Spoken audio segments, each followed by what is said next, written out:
Prime Minister, the Optus CEO has resigned after the debacle of a couple of weeks ago. That's one thing. I guess from your perspective, though, you want to make sure that industry, the telecommunications sector, but more broadly, learn from the mishaps in this case. Well, this was a shocker, Kieran, where for many individuals, millions of Australians and so many businesses simply were left without information about what was going on. And the CEO has resigned. That, of course, is not surprising given the circumstances which are there. But we've set up as well an analysis that we'll have of what are the lessons from this as well. We'll be transparent about sending that message through to the private sector as well as to the public sector. But this, and you want to make sure the 000 framework is protected as well. Yeah, this was a shocking incident.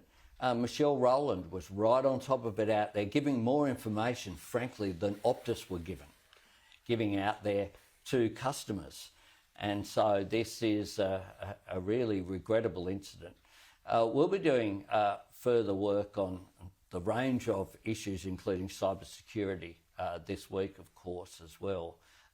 We've been working with the private sector for some time, but clearly this was just a complete fail. I'll ask you about the cricket in a moment. I've got to do that. That was a massive win. But before I do that, and this is not a scoop for anyone watching, but Sky News is on Foxtel, and Foxtel has got some issues with something the government is doing right now in terms of what's called a prominence framework, basically plans to move free-to-air content up more prominent on smart TVs. Screen Australia shows that free-to-air spends less on Australian drama than Foxtel does, $121 million less in the last year.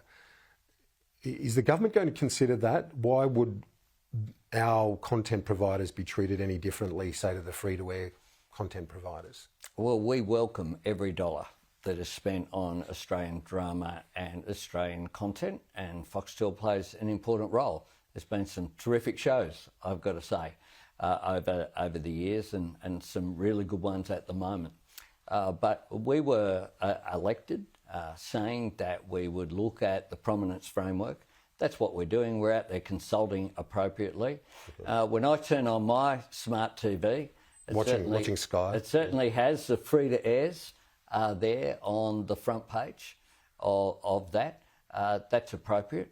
It is appropriate that people be able to access free-to-air TV, and so we're examining that. We'll consult and we'll respond appropriately. The industry's done a survey. It says 90%, over 90%, don't want the government controlling the apps on their TVs. Do you consider that? Well, this isn't about controlling what people can watch. This is simply about making sure that people can get access and in a reasonable way. But that's why we're consulting, to make sure that we get the detail right. Okay. And are you as knackered as I am? That was a great match, wasn't it? Well, Travis Head, what an innings. Patrick Cummins too. Oh, I mean, yeah. what a leader. Someone who was criticised for being woke, and you know there were articles in various publications calling upon him to be cast aside. He couldn't be a bowler and captain the side. He is a champion. His leadership was extraordinary. A gutsy decision to make the call to bowl first to India at home. So the crowd were extraordinary. The Travis Head catch, incredible, would have been enough.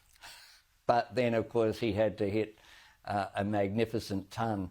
Just a pity he didn't quite get there right at the very end. But Maxi got to come in and face one ball and win World Cup with one ball. Get the glory. And good on him, but really, congratulations. A proud day. That stadium at Ahmedabad is amazing, the Narendra Modi Stadium, and it is such a fantastic achievement. India were, of course, undefeated before last night in the whole tournament and were very strong favourites, but Australia showed guts and determination and skill.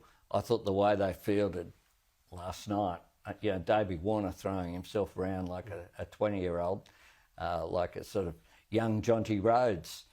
He was amazing, and all of them just did their bit.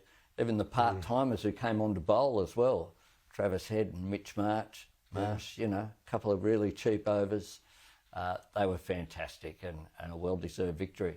Well, we could spend another hour on that. We could. Probably. Well, maybe I'll just wrap up the interview and then we can continue our dissection of the Cricket World Cup victory.